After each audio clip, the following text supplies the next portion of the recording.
what's up, everybody? My name is Michael Grass. This is the Grassroots 304 podcast, episode 51. And tonight, my special guests are Lua Flora. They're out of Asheville, North Carolina, and I'm pretty positive this is y'all's first time playing here tonight, right? It is. Yeah. So, welcome to the show. Have you ever been to Charleston? Not just drove through. No, we haven't been to Charleston yet. Yeah. Any other West Virginia shows?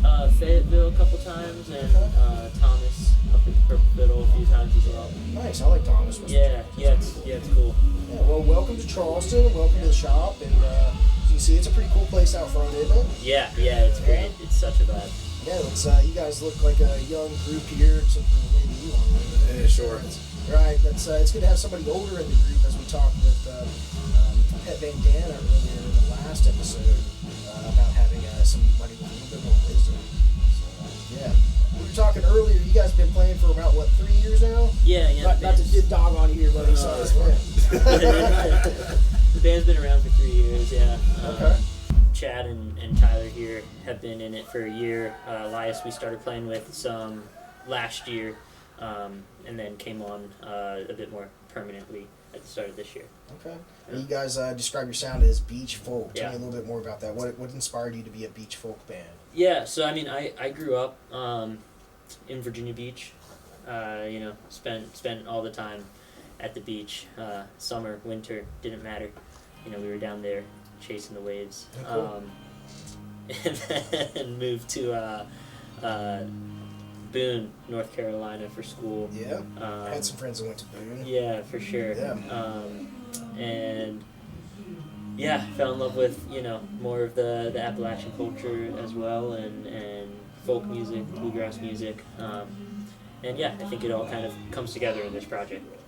Depends on what mood I'm in when I write the song, whether it turns out more on the reggae side, more on the folk side, somewhere in the middle, or not one of those at all. You never know. So do you write all the music, or do you guys help out a little bit? How's that work? Yeah, so I write the songs themselves, and these guys write their instrument parts. We work on the arrangement. Yeah.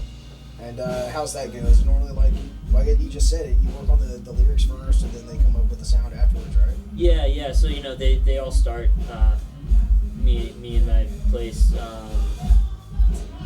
just sitting down, singer-songwriter vibes, and then bring them to the rehearsal room and be like, hey, let's explore this.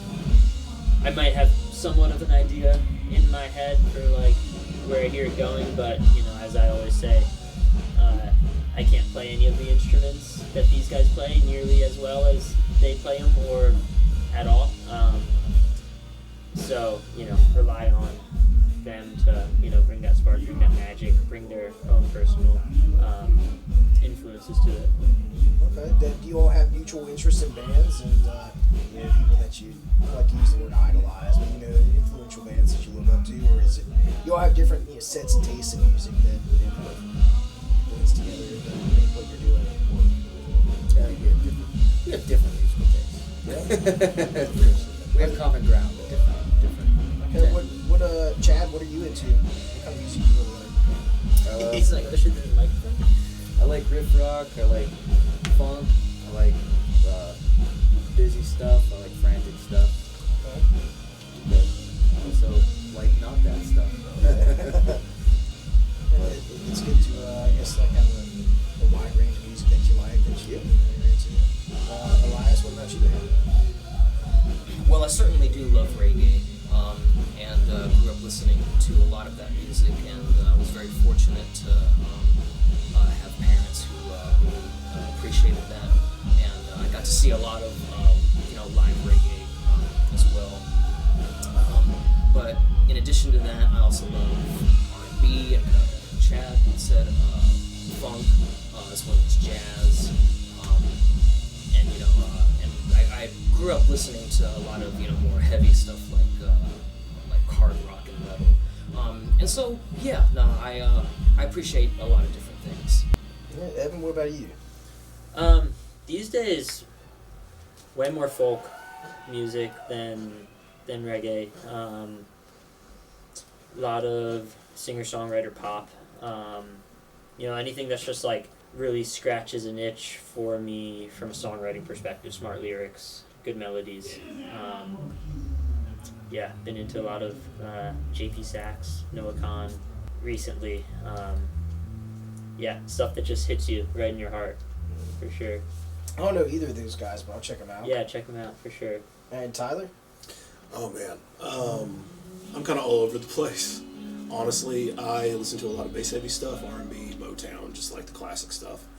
But I found a love for reggae and bluegrass and those kind of areas a little later, well in my early 20s. But yeah, like Elias, I listened to a lot of heavy stuff, a lot of metal in my like high school years especially, and now I've kind of come full circle. Just appreciating whatever comes my way, man. Like I like a lot of instrumental music as well. And that's always a lot of fun. Okay. What were you guys listening to on the way up? You were driving. That's true. You get to pick whenever you're in the driver's seat. Yeah. Well, And he's normally in the driver's seat. yeah.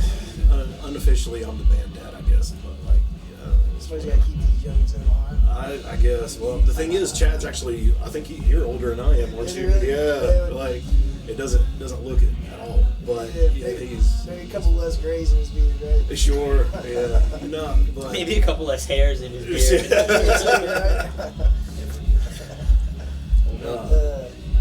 just everything, man. I just put it on shuffle on my, on Apple Music or whatever, and just go for it. Let it rip. Yeah.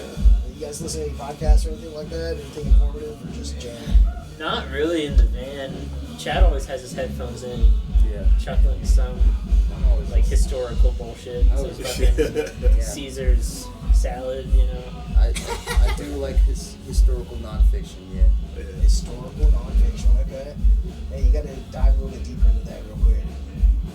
That just means everything that's happened in the history of the world. Of course, right. So, like, what are you currently into right now? The Napoleonic Wars. Yeah. Yeah. Yeah, Started with the beginning of the 20th century and just went backwards. okay. That's pretty cool. And Napoleon, I always thought that Napoleon like lived much more, a long time ago. But he only lived, it was like 400 years ago, right? 1600s? Yeah.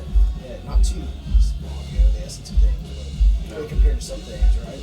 Yeah. Yep. I mean, early modern period, yeah, for sure. Not to, I'm not bragging, but recently I've been learning about the ancient people that lived here in the Canal Valley and how the Adena people, they were the mound builders. So we've got like one of the largest mounds. That's, All like, the way up just to right Ohio. across the and river such, right here. Yeah. Yeah, that's And, interesting. like 7,000 or 8,000 years ago, I think. Yeah, they were all there's- wiped out before any Right, yeah, way settlers before came any over, like, any- settlers came here. sort Well, of thing. yeah, I mean, any Europeans.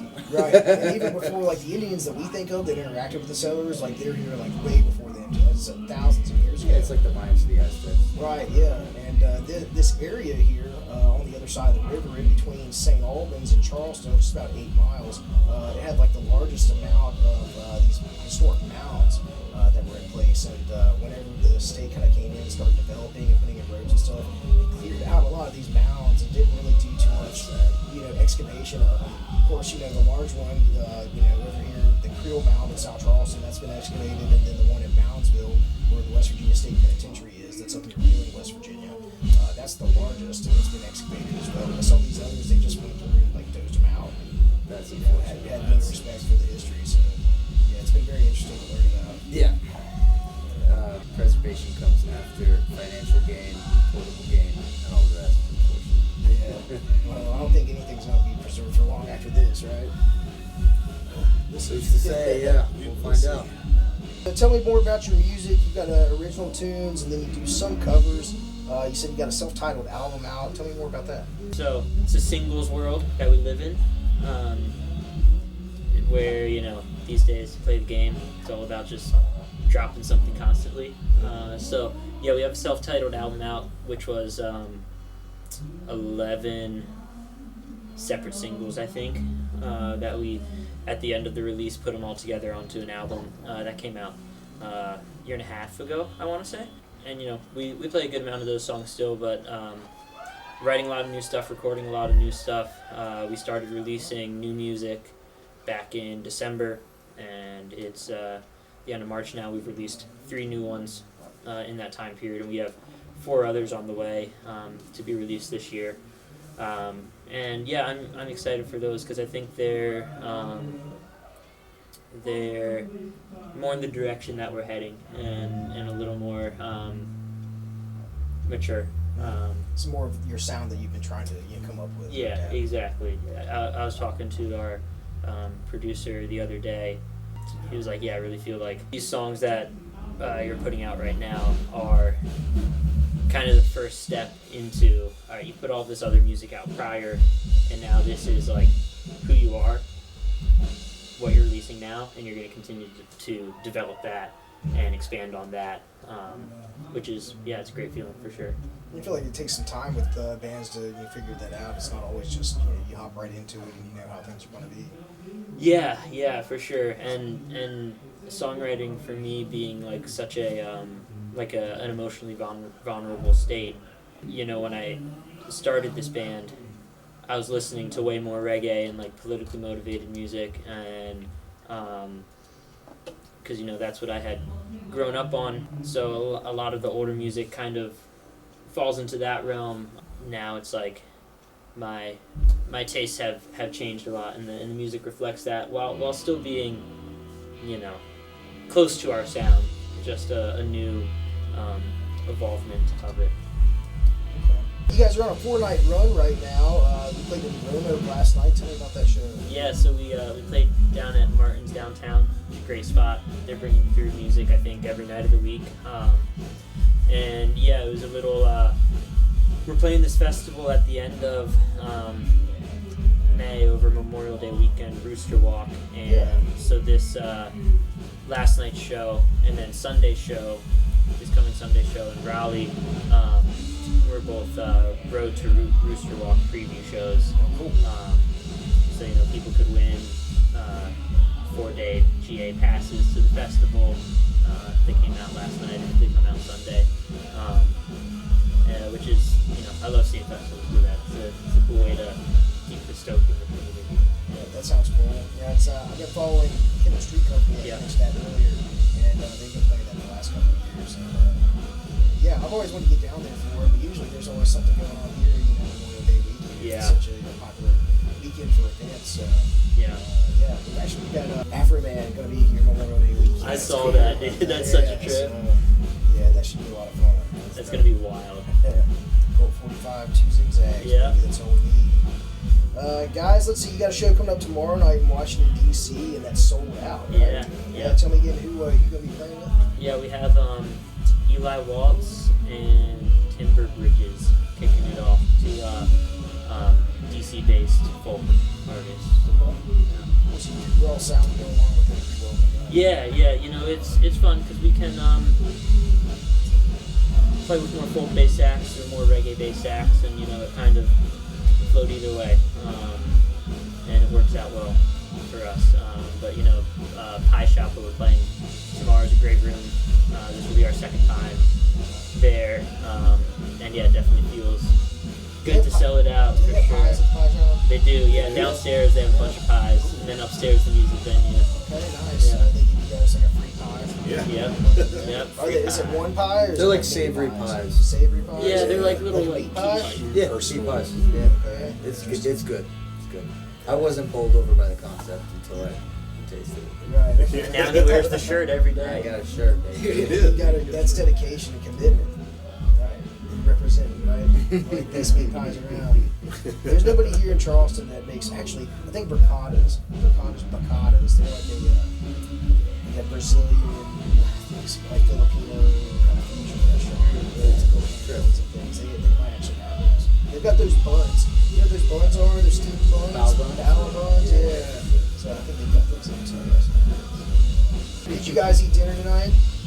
Yeah. Yeah, did you locally hear something, on the road? Yeah, I grabbed something from Pies and Pines. It's a good spot. Where'd you guys go? The Mexican restaurant. Oh, Los Shoney's.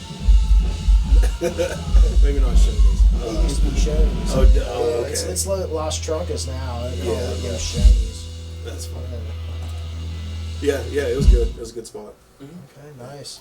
Yeah, it's always good to fuel up before you go and you do these shows and put a lot of energy on stage, right? For sure, and it's fun to explore the different restaurants that we don't have down in Nashville. Yeah, right. I feel like you guys have a lot to choose from in Nashville, though. I feel like it'd be much more diverse than Charleston. I mean, in Charleston, you're kind of required to have shrimp and grits. You know what I mean? Oh, that's Charleston, South Carolina. Yeah, we're right on the outskirts of Charleston, West Virginia. Yeah, my bad. It's all good. No, in Nashville we have. Cut that. Yeah, cut that. I don't even know who this guy is. My bad. No, Asheville has a decent amount of everything. I mean, you can go pretty much anywhere different. Any day of the week. It's cool. Yeah. A lot of James Beard Award winning places, kind of high end. But there's like dog bars and stuff too. It's something for everybody, man. What would you recommend somebody going to Asheville to do? Something to do, something to eat. Swim in the French Broad. Yeah. Get E. coli. Go to Early Girl and drive really slow on the Parkway. Those would be my three. Top three. I have to write these down. Pro tips. Yeah. Be from Florida. Or New York. Yeah, around here we would say the Ohio drivers because they get in the fast lane and they just cruise. They don't speed like you should in the fast lane, Yeah, sure. Yeah, right. Yeah, The only constant about any locality is bitching about drivers from out of state. Yeah. Yeah, it's definitely Ohio. Although I grew up in Oregon and we were slow drivers. Really? Compared to, I guess, Washington. The 50-mile-per-hour speed limits on the freeways is ridiculous. Too slow. So life in the slow. Yeah. Get me out of I here. don't think Life people know is slow, what the man. passing lane is. Where is this passing lane? Where am I even at? At this speed, it does not exist. You guys into conspiracies?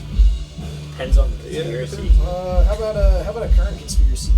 The container ship that wrecked into the Baltimore Bridge. What do you guys think about that? You think it's accidental, intentional? You It's think, accidental for You sure. think like some secret organization is behind it? You think our government's behind it? Wasn't it a Singapore ship? It was, I believe. I have no idea. They're all I right don't with know all the us. We're facts. all right with them. Apparently, I don't know. This might be fake news, but apparently the captain was from the Ukraine, or he was Ukrainian. However, the guy that was steering the ship, I guess steering is not the word, conning the ship is the right word in nautical terms. We were conning the ship out of the bay.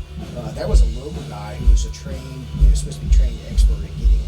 But isn't that how they do that? They typically hire like local guides for those Yeah. like river navigation, Right, like on just the to get Mississippi. them out there. Yeah, right? yeah, yeah. And once they're out there, Then the captain takes off. Yeah. Right. So, I think the world that we live in currently, which is a good and a bad thing, the ability of anybody to be a news reporter essentially. You have TikTok, you have Facebook, you have Instagram. So you have a lot of people sharing opinions,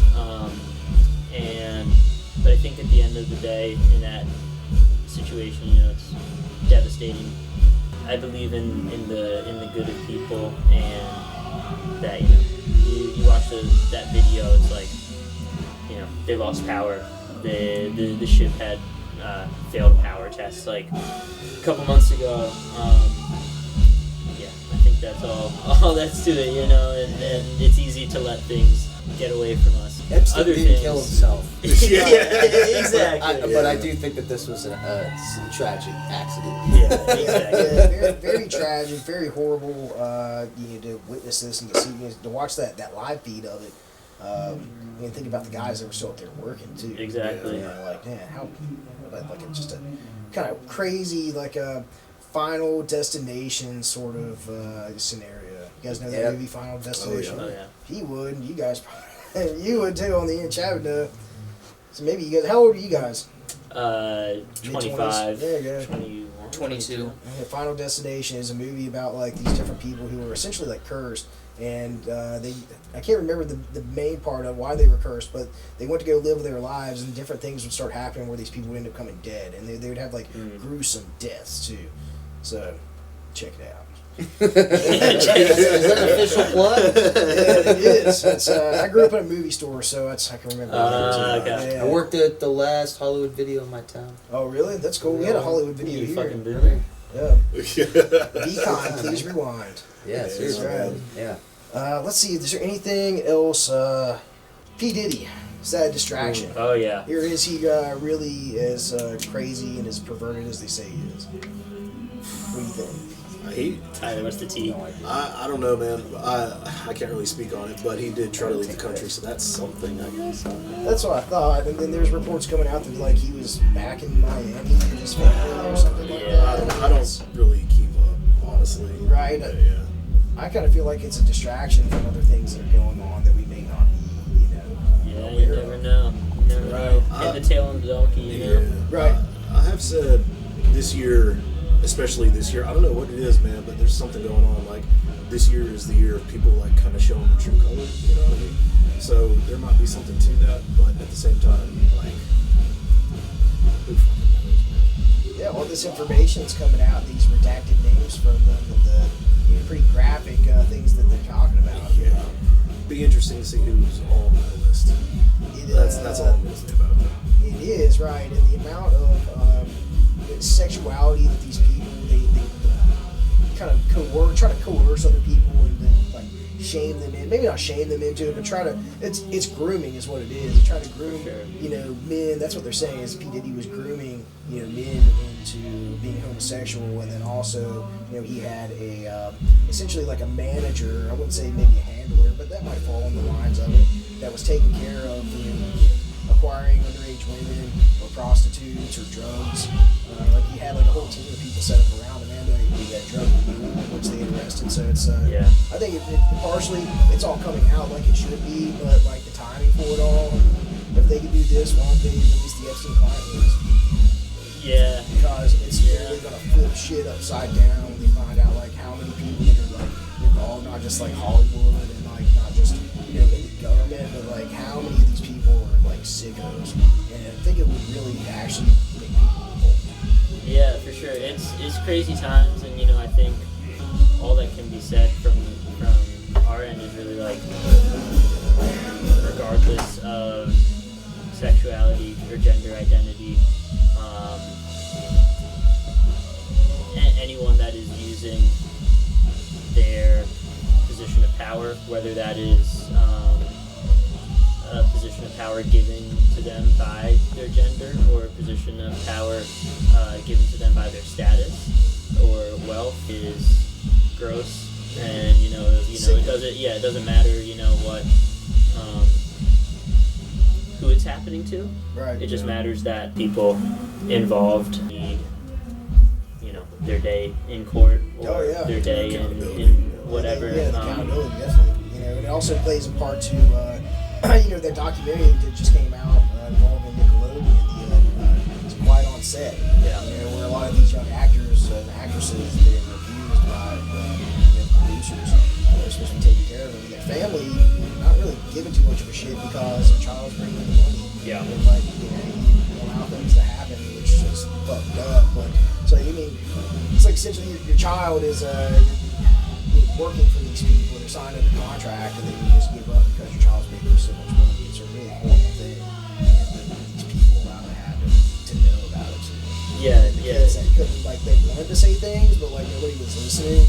Like Amanda Bynes, she talked about she created the like a ghost account on Twitter or something, and her name was Ashley Burns or something like that. Anyways, she was trying to get it out there, and like some people were listening, but she said her parents controlled her social media and they were posting on her behalf, and they knew everything that was going on, but they allowed it to continue to happen. And it's like, She turned out fine, so. yeah, right. Pretty fine. Have you seen recent pictures of her? Yeah, I know, it's wild.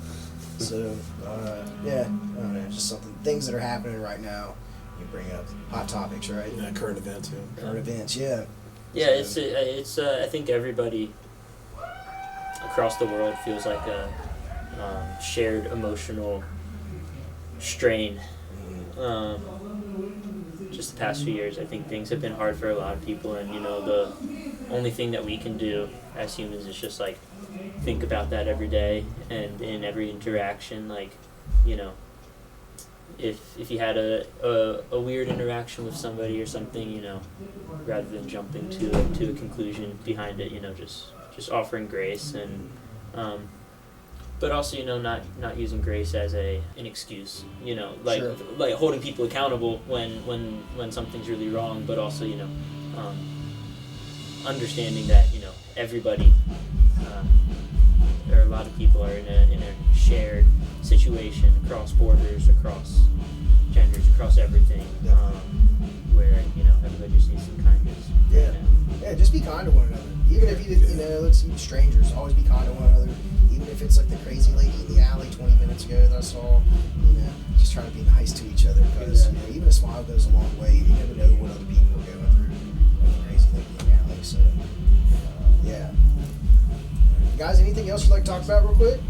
No, I think we got to get warmed up here for the show. Okay. Why don't you go ahead and shout out? Why don't you go ahead and shout out your social medias? Yeah, everything's at Lua Flora Music, LuaFlora Music. You know how to spell it.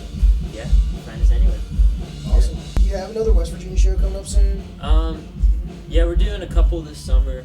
I feel like I've seen your all's name so far on something that was coming up. Yeah, we're doing, you know, Purple Fiddle, and I feel like there's another like festival thing that's not announced yet in August for West Virginia. But we gotta play some venues here too. Yeah. Yep. Yeah. Well, we'll get you back here at the shop sometime soon. Yeah. And, you know, there's a couple other ones around town, but like this is what you can play at. For sure. I'm not It's a just good saying vibe for sure. that. Awesome, guys. Well, thank you a lot. I appreciate it. And, Yeah, thank you, Mike. Yeah, of course. If you guys like watching the show, you can check out more on Facebook, YouTube, and Rumble. Just search for the Grassroots Beautiful Podcast. And make sure to give this episode a like and a thumbs up. If you don't like it, give it a dislike too. Just kidding. Don't do that. Kindness, people. Kindness. Yeah, Come on. kindness, Nobody right. needs your dislike. Right, yeah. Keep There's it always to somebody yourself. out there that wants to give the thumbs down, so you have it, but Yeah. whatever. Hey, yeah, thank you all for watching. Appreciate it. Have a great night. Thank you guys very much. I appreciate it. Like, Thank you.